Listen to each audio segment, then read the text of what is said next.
What is up, everybody? Oh my God, Doug's back. Trenches. I am back from vacation. I'm also sicker than a monster truck doing a wheelie. So it's very possible that I will be on mute for part of this episode while I hack a lung out.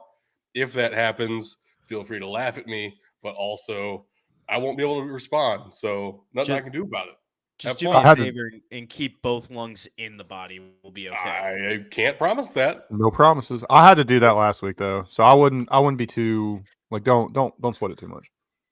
Oh, I'm sweating. That's no stopping that. But we have week 4 of college football to review. Unfortunately, I will freely admit, on Saturday, I was flying home from vacation. So I didn't see like any of these live. The only exception to that is the first half of Ole Miss, Alabama, I watched in a bar in the Minneapolis airport. And that's about all I got. That was an ugly first half of football. But I recorded almost everything. And so I watched a whole lot of football and didn't sleep last night. And there's a reason why my sickness has not gotten better. So you suck all that snot back up into your head.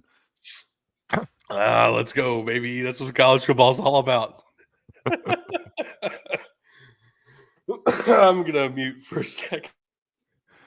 Yeah, I mean, I've talked about it. My schedule's kind of goofy, but I did get to watch some of the later games live, and parts of several other games live. In particular, one that I know, Doug, you're awfully excited about. I got to see the last drive of that game. I was like, man, this is the end of the game. Like, I better pull it up on my phone so we can see what's going on here. I landed at home, pulled up my phone like right as soon as we were allowed to, looked at the ESPN app, and I saw the game track show us go across the goal line that last play, like right when we landed. So it was Did you scare everybody on the plane? I had none of the heartache leading up to it, and I had the pure just awesome. We won. That feels good. Beat a top 10 team on the road. Everything's correct in the world. And yeah, a lot of changes to the top 25 this week, but we're not looking at those ranking changes just yet. We're talking about the games themselves in this episode because we all made a bunch of picks for how, like, I don't know, a good 20 of these we're going to go. And we'll see how we did. I'm going to be here testing how I sound because my internet just struggled through that entire monologue. That's cool. That's good. It's a good time. Okay, so we sound good for now? All right. No, not really, but it's all right. You were cutting out when you said that. Everyone thinks they need to. Yeah, everyone thinks they need to do homework, so everyone's on the internet right now. Sounds about right. I mean, maybe you need to do homework too. Maybe that's the real answer. I don't know. No, Ben can confirm that. I absolutely do not. Man, there's like one paper I need to do at this point. Technique only. I don't even remember doing a paper, if I'm being honest. Let's go back over the rules for our pick'ems here. This is how we kind of talk about our games. We like to make it a competition. No, I guess we don't have to. The only thing that's really rules every week. If you want to see them, watch this live on Twitch with us, and you can actually pause on that too, or find this episode on YouTube. Look at the screen right now. The rules are on the screen, but we talk about them every week. So, I mean, and if you haven't caught on by now, then we can't help you. Fair enough. But I remember last episode there appeared to be a math problem that has since been resolved. It was actually not a math problem. It was a typo on my part from a couple weeks ago, and it's since been resolved. So Tug and Bug were tied at the top, 51 wins apiece, except Tug had that bonus point from, I don't know, like week 2 or something at this point. It's been a minute. So it was week 1 I actually had that bonus point. Okay. All right. So Tug's clinging onto the lead for dear life. Bug is going to win. That's how this works. And I might catch up in the regular season. That is usually how this works as well. And it appears to be following the script, same as always. So that's good. I swear it's not scripted. We do not script this out. Tug will come in last at the end of this. I will lose by like 3 games, and Bug will have In made bowl. up all that ground in bowl season. Yeah, but It's just I'll amazing that I'm not happen in through last bowl place season. yet. Right. Yeah, I'm not in last place yet. That's the amazing part in this. Well, let's see if we But can we'll fix see. that. Right. We'll see after this week. Starting us off with the ranked versus ranked matchups. Of course, right now we're still using AP and the Stats Forum Top 25 polls, which means we had a bunch of great ranked matchups this week. Starting us off, Mercer at Furman. The Southern Conference is wild right now. Furman is probably the only team performing as we all expected them to. Yeah, for real. And they put a hurting on Mercer. Yeah, they absolutely did. I was really hoping the Bears would rise to the occasion here and put together a complete game, but it seems like all of their issues that they've been having all season really, really bared themselves, no pun intended, against Furman in this one. You gotta own that. You cannot say no pun intended. What? You have to just take it in stride. That was too good. There's something about these Bears teams, man. They're just not living up to expectations this year. Yeah, you Fine gotta with stop me. picking the Bears for anything. Next Fine up, with Rhode me. Island at Villanova. I tried to go with the Rams. They seemed pretty impressive earlier, but Villanova, I was shocked at this result. Not gonna lie. Yeah, Bug, you called it for the home field advantage, and apparently that was way more of a real thing than I expected down in Villanova. This is what I get for going with the hometown team. Well, and part of it too is I thought Rhode Island had been playing outside of themselves a little bit as well. And if they were going to get exposed, it was going to be against another ranked opponent on the road. No, that's fair. Talk about exposure. Yeah, who was surprised by this though? Show of hands, anybody? No. Nobody on this podcast, tell you that. Yeah, so I called it out. The Colorado team is still very one-dimensional offensively. They don't really have a great defense.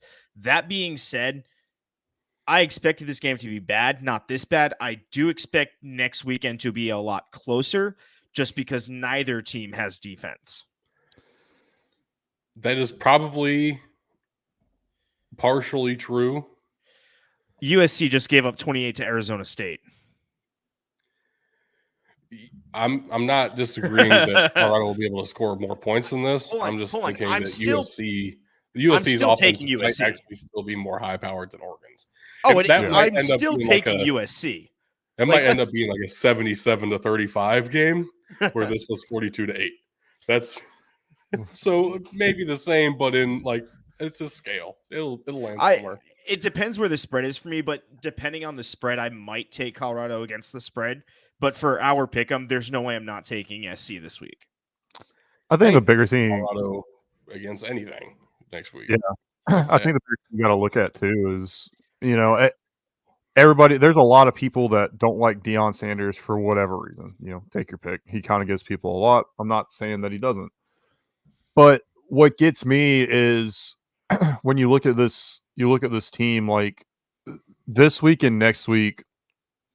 Probably have these as losses pretty much everywhere around the country. Everybody's got these as a loss, these 2 weeks as a loss. If you really want to start trashing Deion Sanders, you got to wait until 2 to 3 weeks after this USC game to see how his team recovers, because these are going to be the toughest games of the season for him by a long shot. Yep. I'm curious how it's going to work out, because that Colorado State game, they were able to win off of emotion, but at the same time, they let a lot of that get in the way, and that's why that game was so close to begin with. The only other thing that I'll add here is all the Shedeur Sanders Heisman talk can finally end. I'm not saying he's not a good player, and I'm not saying that he didn't have a major part in them coming back and winning that game against CSU, but it's done. There's no conversation to be had anymore. It's not, though, because the Heisman is very much a popularity contest. And Shedeur Sanders is still very popular and will be throughout the season. There's zero shot he has any real chance of getting the Heisman. So there are 4 quarterbacks ahead of him in the Heisman race in his own that's valid. conference. Yes. I'm just I am that down on what the award actually is that because he's got the name, I expect him to somehow be in there. This isn't the Like, I hate to MVP say in that. the NFL. It Like, this basically is, is. but it's No, not. You have to have the stats to back it up too. And even if you want to go in the NFL, talk about the NFL real quick, it still was number 1 or number 2 who's getting the award, and it was like thin margins between 1 and 2. And sorry, You're side right. note It's here. a quarterback award, but you're not correct in that it's only about the most click-driven name. That you do still have to have stats. So, And side note. I was going to say, Go side ahead. note, completely off topic. Ben, you were bringing up how this is about how they recover. I'm looking at this at Colorado's schedule, and I see 3 more games that they win this year. I do think they hit bowl eligibility with it, but I think they beat Arizona State. I think they beat Stanford, and I think they beat Arizona. I think the rest of those are going to be L's. So it's going to be a tough ride, but I do see them at 6-6 based on what I had seen this year. well, I don't and so even know if I'm willing to give them those 3. I think Arizona State's going to be a toss-up. At Tempe is never easy for any Pac-12 team. It's It has not, never been. but Arizona State has looked like absolute garbage all year. Okay, but they were with USC for 3 entire quarters of that game. yeah, Wow. we turned it off. I'm just saying, Colorado's No. not USC. No, and I for Arizona State to agree. do Arizona State things, it's very possible. It's also very possible the Pac-12 is nuts every fucking year, and Stanford might beat them 42-0 as well. I mean, that's very realistic. I think there are toss-ups: Arizona State, UCLA, Arizona. The only issue is it's at Arizona State and at UCLA. At So Arizona. Oh no, is it home versus Arizona? it's home for Arizona. All right, thank But God. the Wildcats have been a scrappy team so far this year. Yep. I was going to say the Wildcats were the one I Pac-12 wasn't is- as confident in. This is the best the Pac-12 has ever been. It's the last year of the Pac-12. It's brutal. What a way to go out. Pac-2, man. Pac-2. And they're probably about to have a back-to-back Heisman Trophy winner out of the conference as well. So, No, denied. We cannot happen. Will not. You don't think you don't want Caleb Williams to win it back-to-back? No, because Archie Griffin Archie is the Griffin. only Heisman winner in the trophy's history. For now.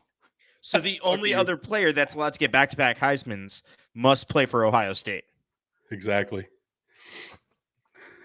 Last but not least, we're sticking with the Pac-2, the 2 PAC. UCLA went to Utah, and this was a much closer game. You know, we just talked about UCLA taking on Colorado.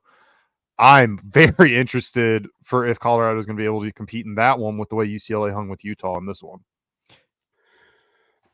Man, A couple of really important points before I let you loose here, Tug. Yep. First of all, if we're going to call them the 2 PAC already, go ahead and call both of these back-to-back Big 10, Big 12 battles.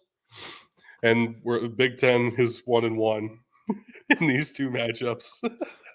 Also, Utah has yet to play their QB1, QB2, number 1 defensive end, number 2 defensive end, number 3 defensive end. One of their offensive tackles is out, and one of their wide receivers is out. They're also missing a defensive back, your usual starters for this team, and they are undefeated against UCLA, Florida, fucking Baylor. I mean, they have one of the strongest schedules anybody could have imagined for Utah. They're playing 4th string quarterbacks out here, and they're beating everybody with an insane defense and an offense who moves when they feel like it. This Utah team ought to be terrifying to everyone in the country. In the final season of the Pac-12, do we see a Pac-12 national champion? Because early in the season, it's definitely trending that direction. It's definitely trending that direction. And man, I'm glad you spoke before me because I had assumed Cam Rising played in this game because even in the pregame leading up to it, everything was pointing that direction. So right. No, you're right.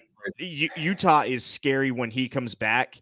It might take a week or 2 for him to get back into rhythm to really see it, but Utah is scary once he gets back. And this is a pretty good UCLA team. They were ranked for a reason. Like there is a lot of talent here with UCLA, even though they did lose a couple of pieces to the draft. You got to realize this is a Chip Kelly team that has been building for several years at this point. It's actually they're starting to solid. look like a Chip Kelly team, like a good Chip Kelly team. The only thing they're missing yet is the explosive plays on offense, which will come as the young guys develop. They're starting a couple of true freshmen. Yep. But this Utah defense is also terrifyingly good. And right now, the most impressive performances of the weekend that we've covered so far, Oregon, for sure, has got to be up there.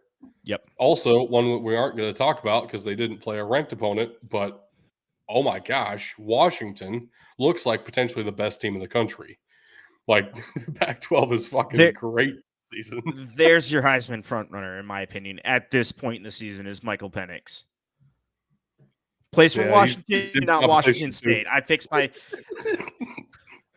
I can't move the slide. I can't even respond to that. You're welcome. Next up, Ole Miss at Alabama. This is also considered a rivalry by both schools, but it's a ranked versus ranked matchup. So we're talking about it here. And Ole Miss beat them in the first half. It didn't last.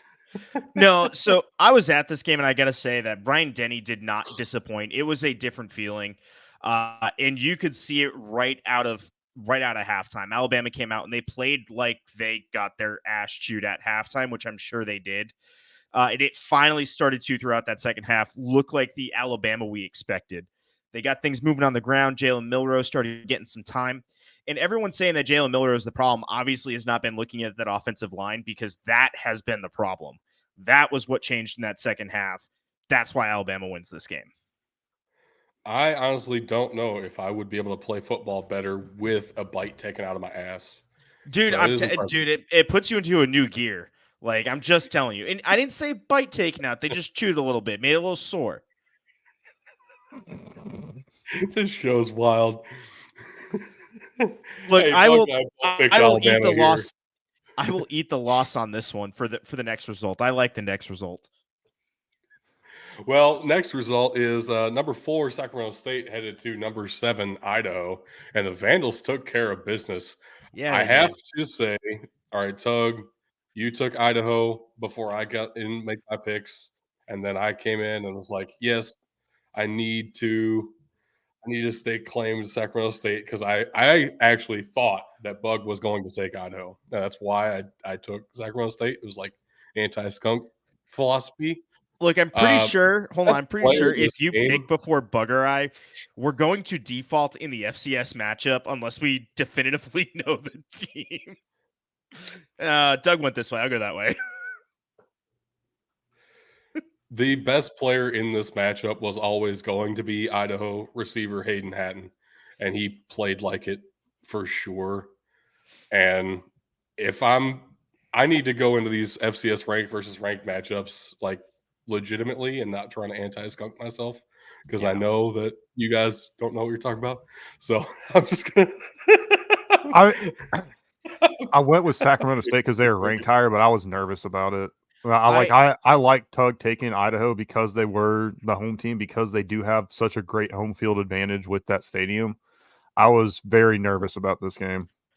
So, Doug, I'll be honest. I took Idaho because I heard the praise you were giving them in our previews, and that actually sold me. I'm almost full in on Idaho this year, especially with the way the rest of the Big Sky has been looking.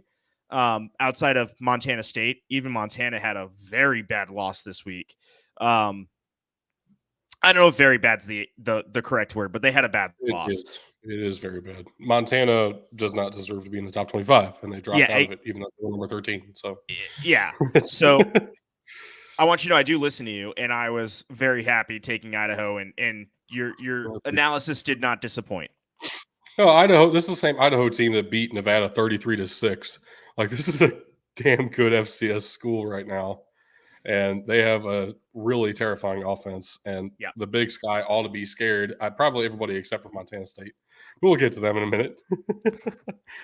Next up, New Hampshire at Delaware. I did not expect Delaware to put up that much of a fight and actually come out on top, 29-25. Holy smokes. Where'd that come from? I was looking at this. New Hampshire just had a dogfight last week too, and then having to go on the road to Delaware. I I thought the Blue Hens might have a little bit going in their direction, and it seems like it was just enough to help them get the win here. Yeah, almost an even matchup, except for the home field advantage, basically, with that final score line. I just went for the best player in this one, which I assumed was going to be Dylan Loeb. We've heaped a lot of praise on him already in the FCS coverage on this show for New Hampshire, but sometimes it takes the whole team. So Doug, that analysis that didn't let me down previously, it let me down this time. Yeah, that's cool. But you didn't listen to me when I talked about the Pac-12 because I have been on the Washington State train for you have been on the Cam Ward train. Actually, that is a great time to bring this up. I've been on the Cam Ward train since he was number 7 at Incarnate Word. I had to prove it. Cam Ward is my guy. He is also the most underrated Heisman candidate in the entire race. He just threw touchdowns, no picks on the best pass defense in the West with the Mississippi. I made first picks this entire week minus the Alabama Ole Miss because I debated it for so long. I'm not going to sit here and say this was an anti-skunk pick. I was actually confident in the Beavers, and frankly, it was a good game. This was maybe they scored. Washington State did have a handle on it, but Oregon State tried to come back in this one. Oh, Oregon State fought back with a vengeance. Yeah. 21-3 fourth quarter for Oregon State. Yeah. Just did not have enough in this one. Just did not have enough time. You got to hate it when that clock runs out, man. Meanwhile, every team in Colorado is hoping it ended earlier the last couple days. And you know who else was hoping the clock ended sooner was Notre Dame. Oh, my God. I wasn't even mad that Ohio State won this game, honestly. Like, I'm not a big Notre Dame fan. I care a little bit about the picks here, but I wasn't upset about this at all. You just mischaracterized your intense hatred for Notre Dame. I'm not even a Notre Dame fan. No, you hate them. I do. I hate Notre Dame fans mostly. I hate Notre Dame. Fuck the Fighting Irish. They suck every year. They're overrated as hell. And they don't deserve to be on the fucking field. That's what I say. And we beat them by 3 on the road. Suck yourselves, Notre Dame. With time expiring, they beat them on the road. No. The only thing that would have been more wild, is if the kick had been blocked and Notre Dame returned it, and it was a tie game and went to overtime. Yep. I'm not even kidding. When Ohio State got the ball, all I could think was, I have this gut feeling this is going to be one of those games where where Ohio State's going to run 2 plays and score, Notre Dame's going to come back out, score, and then Ohio State's going to have the ball again to score. That didn't happen, but what happened was almost as good. They reviewed that play way too long, in my opinion. I was like, man, this isn't that was a clear touchdown on the the review wasn't. Yeah, I was gonna say the review wasn't for the touchdown. The review was for the time on the clock. But even all of that, take all that into account. Don't care. This is an instant classic game. This is one that when you talk about a 2-minute drive, this was it. This is the epitome of a 2-minute drive. Now, ideally, you maybe want to take up all the time and not take 15 plays to do it. But the fact that you could run 15 plays in 85 seconds of game clock is absolutely insane. And I was actually going to fight you. It's not an ultimate 2-minute drive. It's an ultimate minute and 25-second drive. Yeah. They were talking about it. I know it didn't have that big flashy play that everyone's looking for from the quarterback. This was Kyle McCord's coming out party. Oh, yeah. That is a confidence builder of a drive, and whoever plays Ohio State next week, I would be scared. It's the Fighting Buys of Open Date University next week for Ohio State. Looking forward to that one. Good. That's even worse for whoever they play the week after. Also, this team is pissed. They're tired of being disrespected, and that was obvious. This is going to be scary moving forward. Look, Sam Hartman was our guy when he was at Wake Forest. Now he's on the wrong side of everything, and so we don't like him as much. Maybe that's. I still love him. I was going to say, also looking fantastic this year. Oh yeah. He And great looks like beard. he's gonna be in a Hallmark movie as the the guy that never left home that the girl comes home and falls back in love with. Which that's not the joke I was making. I just said he looked like a fucking movie star, and then I saw people were making that same joke except throwing the Hallmark movie star in there. I was like, yeah, that's right. It's that's accurate. that's more It's on the money than what absolutely I had. Oh man, he played great actually, and it just wasn't enough because Ohio State's more physical at the line of scrimmage. Maybe it helps that Notre Dame didn't have all the defensive linemen in the game that they wanted to, but it's it is what it is. Any given Sunday, you got to play with what you're given, man. I see Iowa is definitively making a good effort at that 25 points per game. So they scored 41 last week. So they had to even it out this week because it was way too close to getting where it needed to be, huh? Yeah, speaking of which, I have something for us here. Oh, we're going to it. Yes. Uh-oh.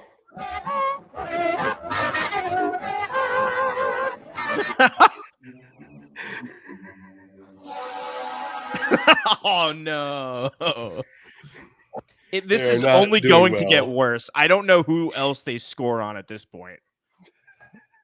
Yeah. I would say they're not going to score on top 10 teams, which so Michigan, Ohio State. They don't play those. So okay, good. That's good. Good start. I would bet they're going to score some points against like Minnesota, Nebraska, and Wisconsin. So they're probably going to be okay, actually. But yeah, we all picked Penn State in this one for obvious reasons. 31-0, though. I did not expect, actually. Why was Iowa ranked? Because their defense is so damn good all the time. Their defense is good. And they win so many games. Not that good. Well, on the strength of that defense because it's not the offense. Yeah. Clearly not good in this one. Another team that was defense did not look good as Weber State.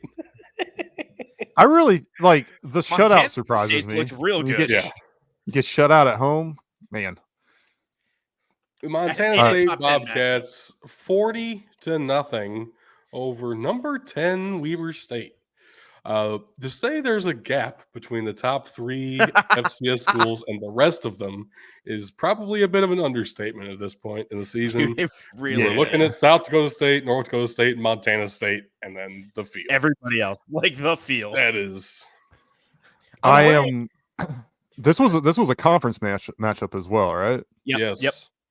I'm very curious how the Missouri Valley is going to fare against North Dakota State and South Dakota State because the Missouri Valley, I think, is a lot tighter in terms of talent at the middle of the pack. So you say that, but the Weber State was number 10 in the country. No. So hear me out here. I just think Montana State is that far ahead of the rest of the Big Sky, whereas I do think the matchups in the Missouri Valley are a lot closer. In other words, I'm saying Montana State should probably be the number 1 in the country right now.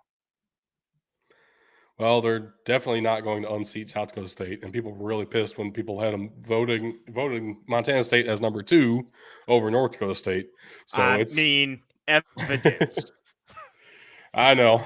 Right. If I were putting in a ballot, I would have South Dakota State, Montana State, and then we'll see. That's the rest of the top 25. Who the fuck knows? And Doug, I'm sorry, I cut off your joke earlier, but shall we push to the next slide to show what your joke about not having all the D linemen was? Oh, it was always the next slide. We're fine. I know. All right. No, it's so this is Notre Dame with the last 2 plays of the game. They only had 10 players on the field. And Marcus Freeman came out today and admitted that he had no idea. And that's just a brutal way to go. So didn't Ohio State have 12 players on the field at one point in this one too, or am I getting my games mixed up? I was watching this the same time as the Memphis game, and somebody got called for 12 men on the field. Early legal substitution. It wasn't in this scenario, but here's what blows my mind. Here's what you don't see with that 3-second mark. Because this is right before the last play. Mm-hmm. Notre Dame had just called their last time out. So not only did they go out with 10 players on the play before, not only did they cause the incompletion, they called a timeout. and then sent 10 players back out on the field. Who needs the 11th man? Not like he would have, sat there at the right side of their defensive line, right where Ohio State ran the football. But, Yeah. what do I know? It's clearly a defensive end that's missing too. Yeah. Yep. Dude, it's obvious. And we still barely got it. So that's great. Literally ball on the line. Like, you need the nose of the ball, and that ball was laterally on the line. Like, Yeah. Oh, good stuff. So there's nothing else to say. I mean, that's just wow. College football, college football, man. Wild. Man. It will go down as one of the greatest finishes to a top 10 matchup ever. Yeah. And up there with other top 10 finishes involving Notre Dame, such as the Bush Push and other games that Notre Dame lost because fuck them, they lose all the time. I feel also one of the best finishes to a top 10 matchup involving Notre Dame was that time that Alabama beat them like 718-0 in the national championship because they didn't fucking deserve to be there in 2012. Yeah. Okay, so we're on the same page. I said it from the beginning. I was like, Notre Dame doesn't deserve to be in this fucking game. They're going to get demolished. And everybody's like, no, they won't. It's cold. Alabama can't play in the cold. I'm like, fuck off. Yeah. Alabama's going to kick their fucking asses. And they did. Not quite as much hate in that one as there are in some of these rivalries, though. And we do have a very weird one to start. It's SMU taking on TCU in the Iron Skillet. And, we all went TCU, and it worked out well for us. The Horned Frogs, baby. They're back. Look, TCU's just a better team right now. And SMU has been trying to find themselves after losing Tanner Mordecai and, was it Rashee Rice from last year? Good job. Hey, thanks. TCU doesn't have a good defense, but they have a defense that can handle that. And that's what happened. Like, let's just be real. Also, this is a Power 5 team versus a team who bought their way into the Power 5. No, they buy their way. They bought their way, and they're going to take none of the benefits of being a Power 5 next year. Congrats. For the next 9 years. It's a 9-year pay cut for them. Oh, yeah. Yep. Yeah, great stuff. Florida State Clemson went to overtime. Oh, my goodness. What a game that was. I can't believe this took overtime, though. I know. We all picked Florida State thinking that Clemson just didn't have it this year. The skunk. I thought this was the skunk. And then I'd have been fine with it. Me too, honestly. Would have been a fun one to get skunked on. For Clemson to be back and skunk us on it. I mean, in fairness, I'm surprised none of us wanted to take Clemson at home. I got real close. I'm not going to lie. Like, you guys keep giving me shit for being a hater. But, like, I had seen the way Florida State looked last week against Boston College. I got real close. Yeah, but you didn't, so therefore you still are a hater. Hold on. I make up for that in later picks. I'll be the hater here. God, what a rare slide. Holy shit. Yeah, I'll be the hater here. This was bullshit. This game's dumb. I hate that it's a rivalry. This game shouldn't exist. Be a rivalry. It shouldn't exist. This is it's one of those rivalries because they both used to be terrible in the SEC East, and like this was the battle to see who was the worst and who was the second worst in the division. But then Kentucky's actually not that bad right now. Crazily enough, North Carolina, Duke, Kansas, and Kentucky are all combined 16-0 in football at the moment. All football schools. Confirmed. Also, Villanova is really good at football. Also a football school. I don't understand what the problem is. And Xavier's about to get football back. And Alabama's going to be one of the top-ranked basketball teams in the country going into the season, too. Yeah, wait, they were really good last year. They were a number 1 seed, weren't they? Yeah, they were a 1 seed in the tournament. That is a fact. And Texas is back in basketball. That's what we need to start saying. Good. Man, can the Pigs stop letting me down by 3 points? No, apparently not. Let's be real. We were kind of dumb taking 2 rivalry matchups, taking the road team. Like, the home team was going to get one of these. I'm not counting Kentucky Vanderbilt. Forget about that one. But when ranked opponents were involved, right? But Bug, you and I have a very clear weakness, and it is if the pigs are on the slide, we have a propensity to pick the Trust pigs. me, I wanted to, but I know you did. I couldn't. I thought Brian Kelly knew. couldn't win a big matchup. Hey, I'm wrong. Oh, that's just Notre Dame. Ooh. LSU has won something before, haven't they? With Brian Kelly, didn't they win something last year? They lost their big game opener, embarrassingly so. Right, I knew that, and then they didn't. I guess you're Brian right. Kelly's not been it. But They did beat Alabama last Arkansas. year. That was it. They beat Alabama okay. last year in overtime. Yeah. This And one they did got not take overtime. Field goal in regulation, 34-31. As time expired to break our hearts. The Golden Boot resides in Louisiana another year. Boo. Shame. Pity. For shame. And now for our games of the week. We each pick 3 every week. It's a good time. Starts off, Bug. Yeah, as is well documented, Tug loves senior military academies. So to finish my annoyance of him, I had to take Texas A&M hosting Auburn, and A&M would win this one 27-10. If only Tug would have taken A&M and just admitted how much he loves senior military academies, I think he would have gotten a clean sweep on this slide. What was Jimbo Fisher doing on the field in the middle of that one play?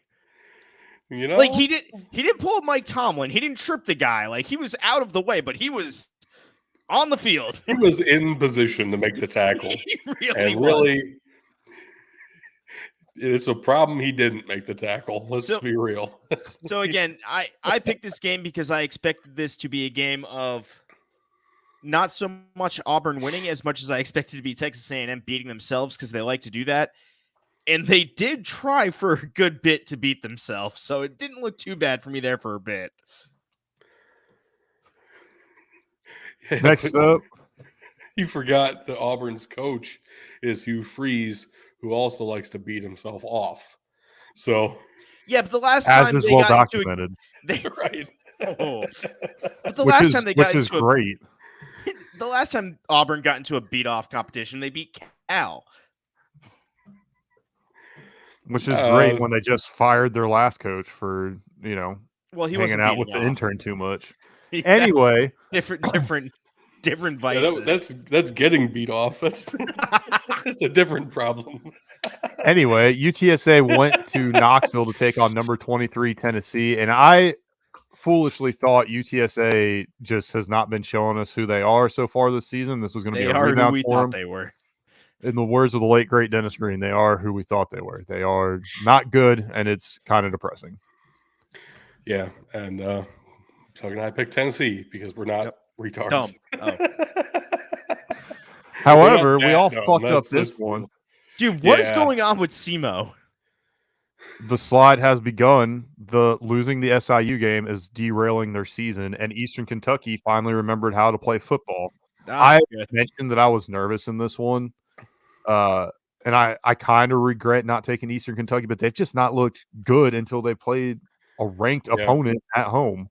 Well, you got to consider this. So, Eastern Kentucky was 0-3, looking to avoid their first 0-4 start since 1978. This is uncharted territory for the Colonels. They also lost in week 1, they lost to Cincinnati, who's a Power 5 school now, and has an offense that can score quickly. Not against better defenses, but against FCS competition, they can score very quickly. And that's something Eastern Kentucky just can't keep up with. That was never a matchup Eastern Kentucky was going to win. The next week, they play the University of Kentucky, who we've established as a football school now, and is 4-0 for a good reason. They can out-physical an FCS school like Eastern Kentucky.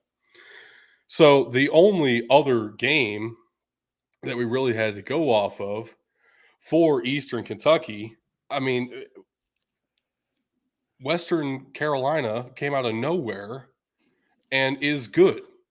Yeah. And they beat them 27-24 who would have thought the Catamounts were going to be good this year? There's no way to tell that until they come out, beat Eastern Kentucky 27-24, and then turn around and do to Charleston Southern what nobody thought was going to happen, considering what Charleston Southern did to Clemson and to William and Mary. Like, Western Carolina's good. So that was a 3-point game. This was also a 3-point game, but in the Colonel's favor. Why I didn't go with Eastern Kentucky here, I'm a little bit ashamed of, because we gave Parker McKinney the All-American slot on our FCS team at quarterback, and I lost my faith in him for some reason after he lost 3 games that we knew he was going to lose. We didn't know they'd lose to Western Carolina, but still. But I looked at it too. Like I went through and I was like, man, there's part of me that's like, SEMO's going to rebound here. But Eastern Kentucky, like, they're pretty down too. They weren't able to get it done against Western Carolina. And I'm pretty sure that game was at home too. I'd have to go back and look. So I was like, I don't know what's going to happen here. I'm going to go with SEMO because they've played really well, but it looks like yet again they can't close out a game. Yep. All right. Wild. Well, hold on. Go back. Insane. Doug, what are your thoughts? Where are the good games on this slide? SEMO Eastern Kentucky was a fantastic game. That's the only one. That's kind of what I was thinking too. Absolutely fantastic game. That's all I needed. We'll keep you at the 0 there, bud. Yep. All right. My games of the week. Sacred Heart at St. Francis to start us off. Sacred Heart did win this one 37-34, and I messed up when I put my logo on this slide, and I'm going to own the loss because it's my mistake. I legitimately intended to take Sacred Heart. Before we started last week, there was a random Sacred Heart logo like right next to my face. I was like, why is this still here? I think me on my phone and trying to do stuff and on like the hotel computer in Alaska, it all got goofed and I messed this one up. I'll eat the loss, but I absolutely intended to take Sacred Heart because of Malik Grant at running back. And who won this game for Sacred Heart? It's Malik fucking Grant. So that's on me and having internet problems. Oh, but no. This game was so good. I really like this slide so far. Right. And you'll continue to I really like this slide. This game was not good. And here's my mistake here is I went for Rice at USF because of the meme quality of hashtag Beatrice. Instead of going with my gut, which said Western Kentucky and Troy was going to be the much better game. And that was a field goal game. It was. Yeah. It was awesome. And I should have gone with that one. But I went for the meme quality. I did like your logic of picking this game, though, because both of these teams have done much better than we all expected. That is true. But we did hashtag Beatrice this week. And I'll say, too, for Rice to come out as cold, we'll say, as they did, was surprising. Like, I get that USF rather, they just played. Rice came out cold and dry. Yeah. They just. Oh, God. No. They just played Alabama. They played them really well, and Alabama's a better team than Houston to begin with. But I thought Rice having that win last week under their belt was going to elevate them a little bit more, whereas USF, even after playing a great game, they're going to be on their heels a little bit coming off a loss. That was not the case. USF just kept playing like they were playing Alabama, and Rice is not Alabama, so this is the result. Yeah, I'm very impressed with the Bulls, but also not the game I should have gone for. I thought it was going to be a good game too. I'm not going to lie to you. I do think that while Houston's not involved in this one, this does kind of show how fucking bad Houston is. And who should really be surprised? It's going to be 2 or 3. It's going to be 2 or 3 years before they're good again. I got bit by that. That's the Houston cycle. Next up, in my games, Albany at Morgan State. This was another matchup of teams who had overperformed to this point for my expectations coming into the year. And we all picked Albany. I was surprised to see that when it happened. I've been burned by Albany twice in this already. Yep. I wasn't doing it again. Yep. Fair enough. Same here. I expected somebody to go with Morgan State, Nope. but I wasn't going to do it, so I guess that's where we were all at. And Reese Poffenbarger delivered yet What a again name. in S double tier name. overtime. 23-17, Albany pulls out the win. The Great Danes are having a hell of a season so far. And Morgan State does look decent, but it is just they are this close to being a good team, and Albany is like this close from being a bad team. So that's where you get matchups like this. And just Albany came out a little bit ahead. But double overtime. What a fun game to watch. I'm so glad I got to catch this one. Obviously, after the fact, like I said, I was flying on Saturday, but Hashtag Beatrice. No, I saw it. hashtag Beatrice. I love how they got a thing of cooked rice for this one, by the way. Just hit the slide. Beautiful. Yeah. Beatrice. I don't know why they're called Exclamation for mark. Beatrice. They forgot the hashtag there.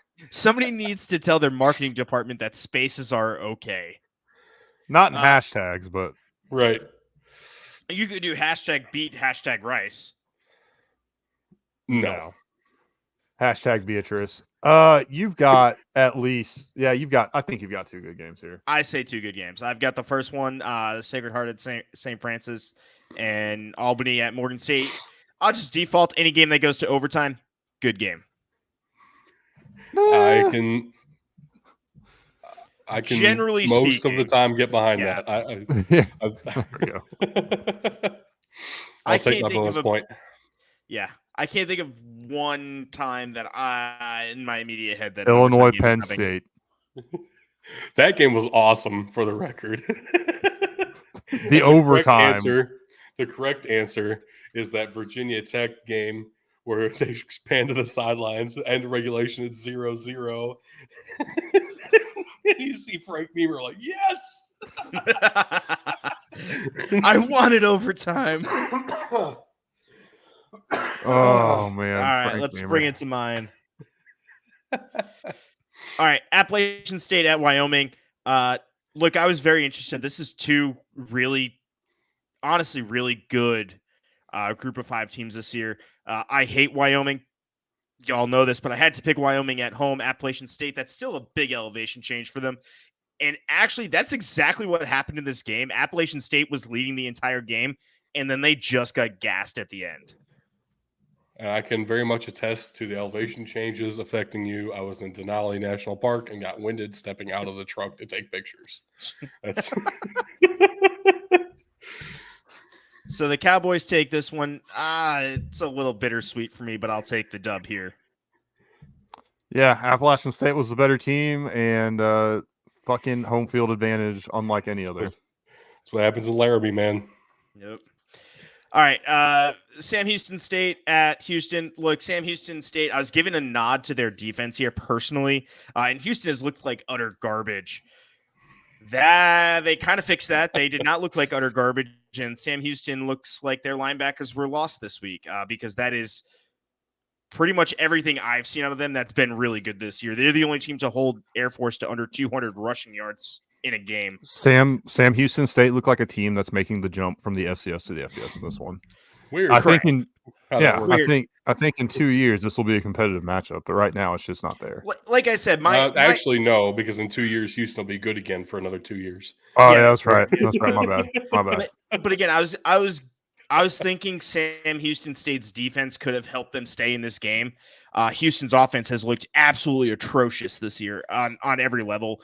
That's where I was bringing this game down to. That is not what happened. This was an ugly game. I'm going to go ahead and tell you guys you can't give me this game unless you both override me for some reason, but I don't think you're going to. Hell no. I don't know why you'd even bring it up. I thought that was a foregone conclusion. Eastern Washington at UC Davis. Doug, you're a big fan of the Big Sky this year, and I'm getting there with you.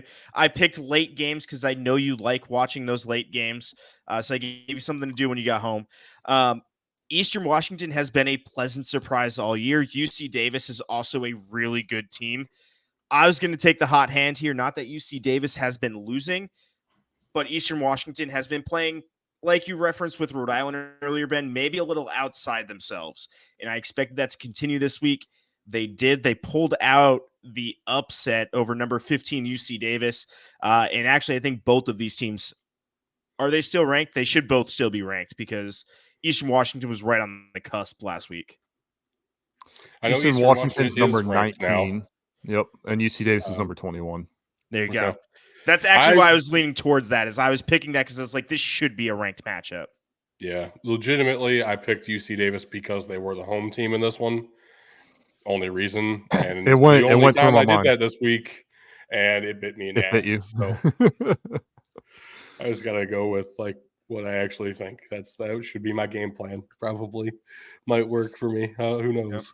I think Tug got another bonus point here, though, too, as we've already mentioned for some reason, unneedingly, that Sam Houston State and Houston was not a good game, but the other two were. So looks like y'all both have two bonus points apiece now. Meanwhile, I'm still riding solely on the strength of my picks.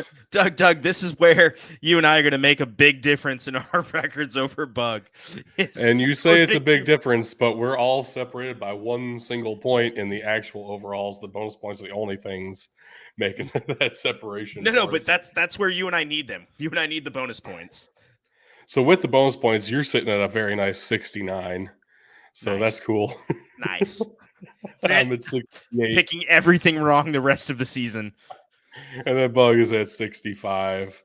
Gotta say, pretty solid week for all of us, honestly. Our best week as a podcast. Appreciate it, boys. I still think, we're all pushing that 67% pick rate, which is honestly a little insane right now.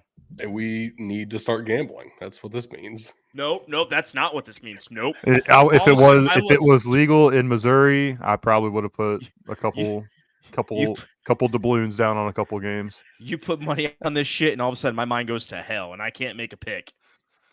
But wait, there's more. There's more. Got to start with not only are Kansas, North Carolina, Duke, and Kentucky all 4-0.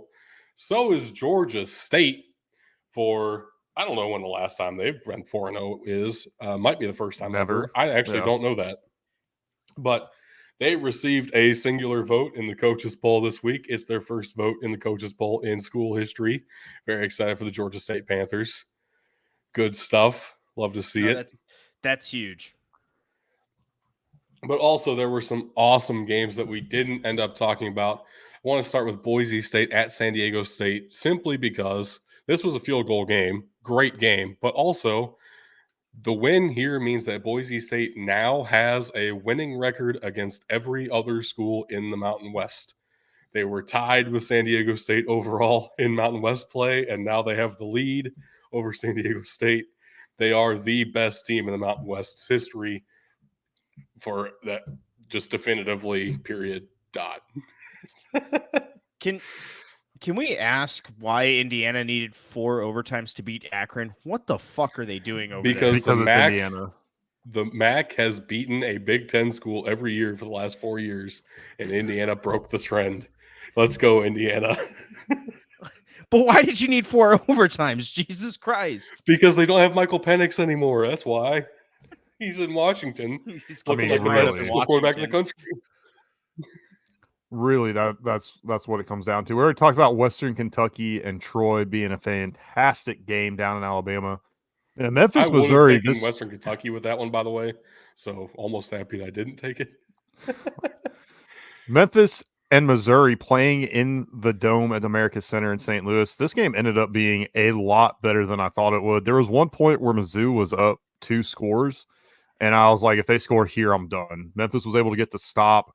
And really, it came down to Mizzou had a couple long explosive plays that Memphis was unable to provide.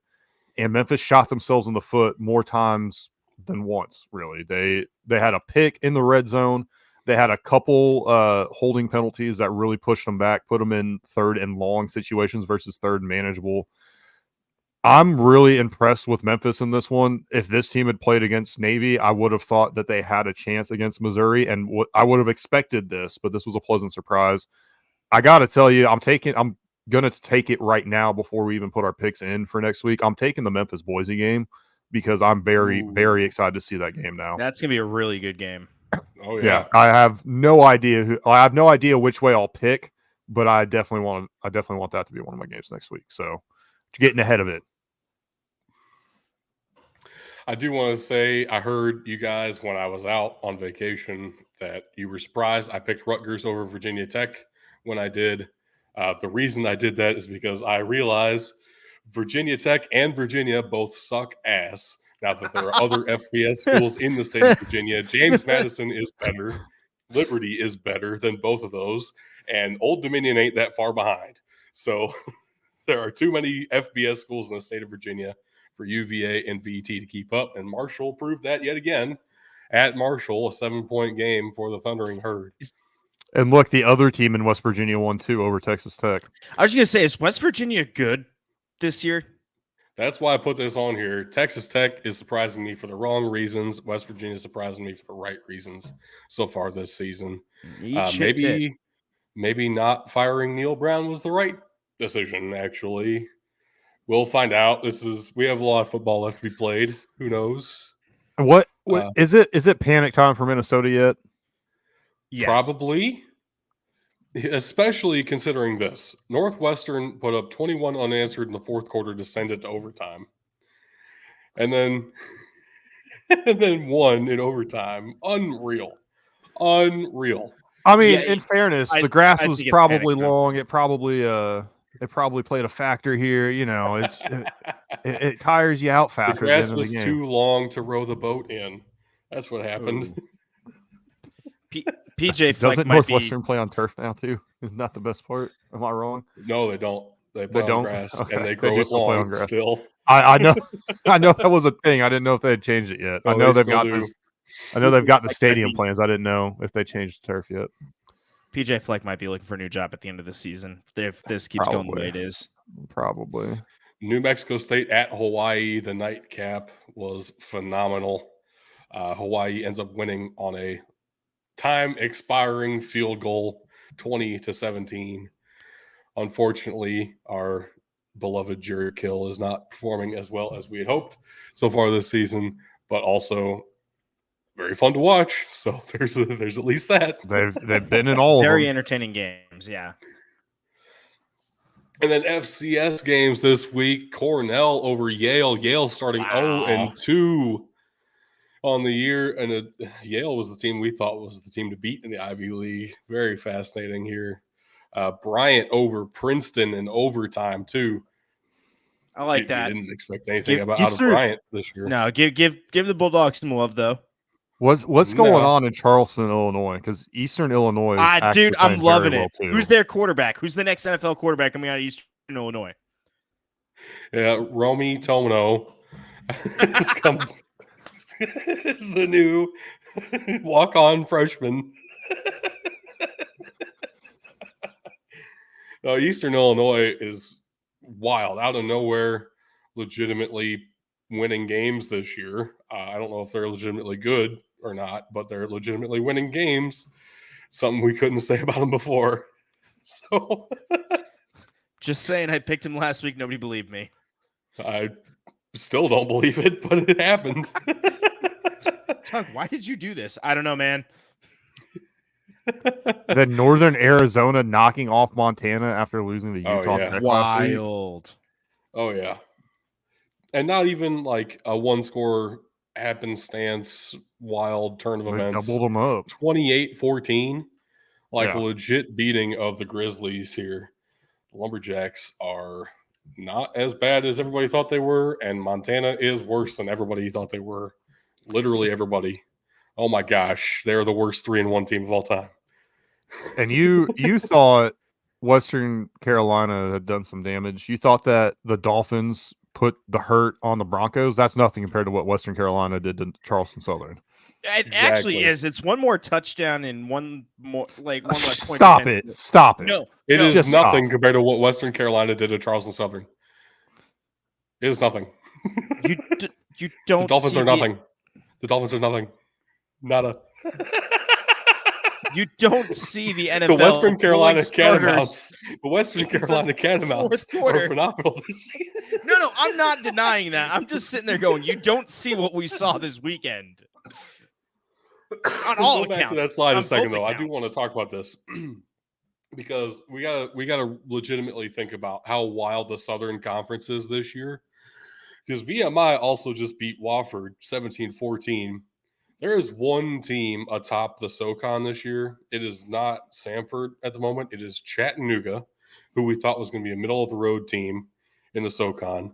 Then there are three teams tied for second place in the SoCon right now. VMI, Western Carolina, and Furman. The only team we thought was going to be up there was Furman. Western Carolina, VMI, and Chattanooga are just good somehow. I would say Western Carolina is more than good. Western Carolina looks like one of the best teams in the country. They beat Samford 30-7. And Samford's a team everybody thought was going to be good this year. They were phenomenal last year and returning who most people thought was the FCS All-American quarterback in Michael Hires. And we didn't put him there for what looks like a good reason now. But also Western Carolina beat the shit out of them. Charleston Southern is not a bad team. I mean, they took William and Mary to the distance last week easily. It was 15-7 final score for the Tribe at William and Mary. I mean, Charleston Southern was in. They had the lead on Clemson in the second quarter. They were still in it in the third quarter at Clemson. Like, oh my gosh, the Catamounts are. I don't even know what to say. Like, this is unreal out of Western Carolina so far this season. I have no idea how far it's going to go, but this is like fascinating to me. Absolutely. Wow, the SoCon is a wild place this year. That's where we're at. Let's move on. Let's move into the future. April 25th through 27th in Detroit, and let's see who Detroit Rock City, baby. Let's see who we got. We're looking at who's going to get drafted this year. Potentially, probably not Devin Leary. Yeah, no.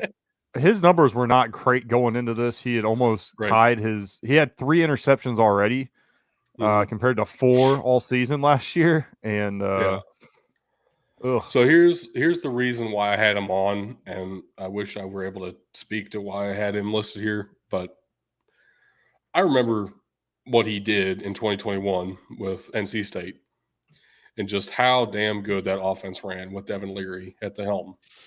Oh, yeah. And how efficient that offense was and how physical it was and how good Devin Leary looked, how comfortable he looked throwing the football.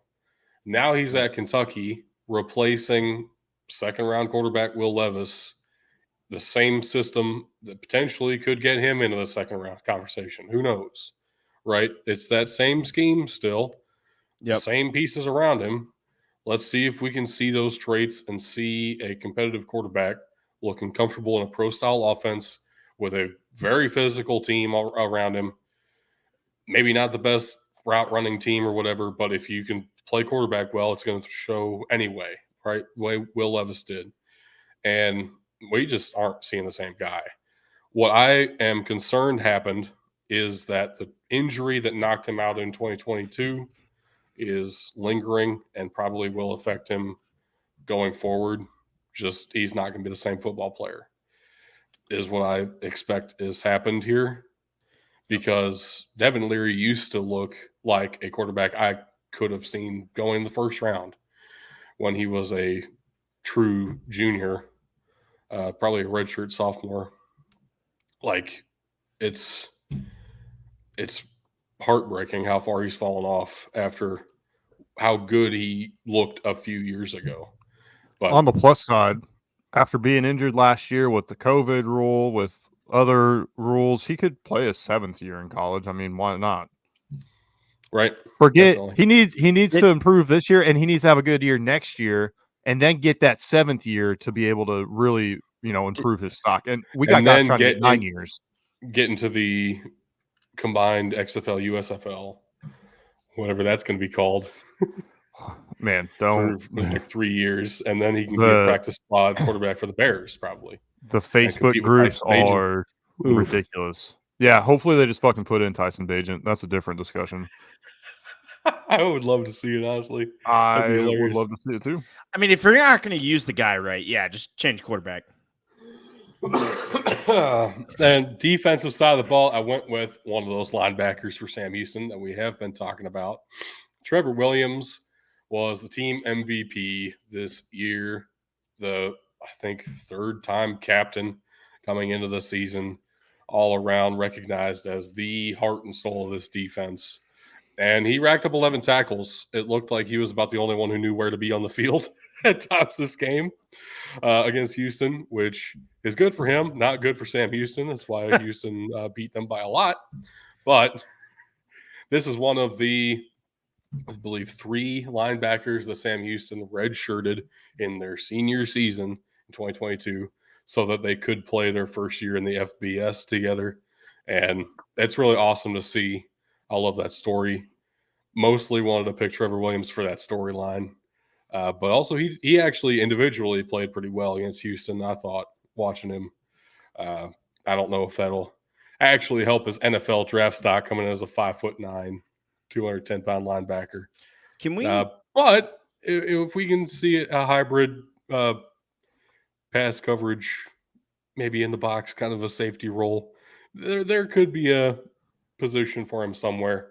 Needs to work on his pass coverage if he wants to do that. But can we talk about how consistent he is across the board at tackling between solo and assists? Like, he's almost dead even the entire time. He's on the ball. That's always a good thing from a linebacker. I figured the redshirt. I figured the redshirt storyline was part of why you took him here, and yeah, I love it too. Sticking with the program that you helped elevate to that point that you won a national championship with. I love that he did that. Were they ineligible for the playoffs or for the conference or something last year? They were ineligible for everything last year because they were allowed to go over the scholarship limit for the FCS. So that's right. There's legitimate reason for it when you're still in the FCS going up. When you're already FBS, though, that's when it starts. Like, they're not eligible for anything this year. Not that they were going for anything this year, but they're definitely ineligible this year. Well, yeah, they're also 0-3 or something. So, yeah. Yep. And this ain't a James Madison story, but Trevor Williams is a fun football player. And if nothing else, maybe we'll get to see him on the Houston Roughnecks and will be one of my favorite players in that league. Fair. Whatever it ends up being called. Right. I'm all right with that. It's so interesting, and I don't want to spend a ton of time talking about it, but the rumors and the speculation on the multiple different groups and things that I'm in is just off the wall.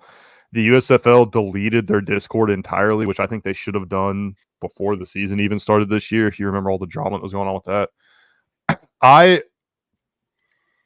From a quick summary that I think is accurate, it's not going to be 16 teams. They're going to cut it down to 12. And it would appear that any team that has a set stadium deal is safe. Memphis, Birmingham, and then likely Canton from the USFL, not Pittsburgh, or who was the other team they hosted? I don't even remember. Detroit, potentially. So you've got 4 that are pretty solid already in the USFL. From the XFL, the only team that's looking to move is Vegas. It looks like they're probably out. I'm curious to see how everything is going to shake out past that. And that's where things are going to get interesting. It's a great opportunity for a lot of these players, FCS level or lower end FBS players. It's something to keep an eye on. It's something we'll probably bring up at least, something like this at the end of the episodes going forward, because we like talking about it and we like doing that in the off season. I'm excited to see what happens to it for sure. It's going to be real fun. It's been the most fun pro football I've seen in a long time. So, and I think St. Louis is secure. There's there's a lot of other conversations that just going into the XFL side. There's a lot of other conversations. A lot of USFL fans are not super high on the idea of keeping any real association with the XFL. But the fact of the matter is the XFL rules, in my opinion, are 100% more fun than the USFL rules. I do kind of like how the USFL still has the 1-point kick, but they do have a 2 and I believe a 3-point option. Mm-hmm. I don't know. It's kind of has a deal with the NFL, don't they? A very loose. Yes, but the USFL has the Fox money. Right. I understand what's coming in there, but what I'm saying is the NFL's partnership with it was to test rules out. So what I would expect is exactly what you were just leading into. You keep the USFL TV money, but you keep the XFL rules. Yeah, and you keep all of those partnerships in place. That is a true merger that is beneficial for both sides. And I think it's great that we're actually seeing that versus, eminent domain and let's dominate one versus the other, right? Well, neither of them were that much ahead of the other to be able to just no. The USFL made money this year. That's a big deal. But was it that much money? Like that's the thing is you would. Need it's more than the XFL losing money. Right. Yeah. $1 is more than negative $100. I understand the USFL did better. That's not what I'm saying. That was not the point. Well, right, and that's where a lot of people are. That's where a lot of people are at too. They're like, look, why should the XFL get to keep anything? They're losing money. It's like, well, they're in year 1 versus year 2, and they had stadium deals with every team versus stadium deals for half the league. So let's take it out of here, though. Yeah, Tug, you got some links for us? All right. Yeah, I got some links. They'll be linked in the description below. As always, we have patreon.com/BTFootball, facebook.com/BTFootball, x.com/BDTFootball, Instagram.com/BT_football, BDTFootball.com, mailbox at BDTFootball.com, YouTube.com/@BigDudesInTheTrenches, Twitch.tv/BigDudesInTheTrenches, all one word. Guys, follow our friends over at the Fanatics Network. It'll be a good time. Follow us on Discord as well. We'll have that linked in the description below. We do not have access. I'm not reading that link out. I'm sorry. It's brutal. I've done it before, and it was good for you. Go ahead. I would. No, it's your domain. I ain't taking. Yeah, all right then. This is how we're gonna do it. Hey, why should you never trust stairs? They always let you down. Because they're always up to something. Oh my God! All right, ladies and gentlemen, that is all the time we have on the show today. That is all the time we have in the show today. Thank you for watching and/or listening. And just remember, you can't win a game if you can't win in the trenches.